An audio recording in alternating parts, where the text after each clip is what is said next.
Focus again on women and heart disease at the annual Go Red for Women luncheon this week. In this Eye on Health report, Latrice Curry introduces us to a heart disease survivor who has an important message for other women when it comes to your health. Ruth Bresson had only been in Chattanooga about a year back in 2013 when she started noticing some disturbing symptoms. But she didn't think much of it. She was a runner, healthy, so she thought. In the fall, at night, I would experience a kind of burning sensation on my chest, around my heart. And I would get out of bed and fix myself a cup of hot tea, and it would go away. But the problem continued, so she went to the doctor. But on the way out, I just mentioned to her that my dad, who was very much alike, had died of what we thought was a massive heart attack. That family history is important to know and keep in mind.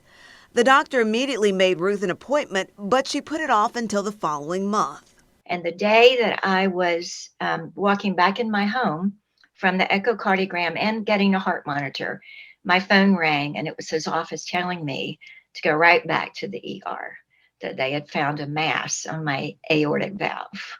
Ruth was in shock. I couldn't believe it. I thought for sure there must be a mistake. I really had had no symptoms since the fall. But it was not a mistake. It was a critical situation.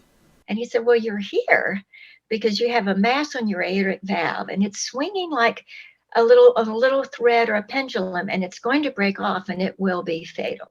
The doctor scheduled her for open heart surgery that week. The recovery was a long process. Ruth shared her story at this year's Go Red for Women luncheon. It took 221 days from the time I had my surgery till I began to feel a bit more like myself. Ruth took that moment and turned it into a passion and mission to help other women. She now volunteers with the American Heart Association. And I just became passionate to, particularly women, to say at the slightest twinge, you know your body better than anybody, go check it out.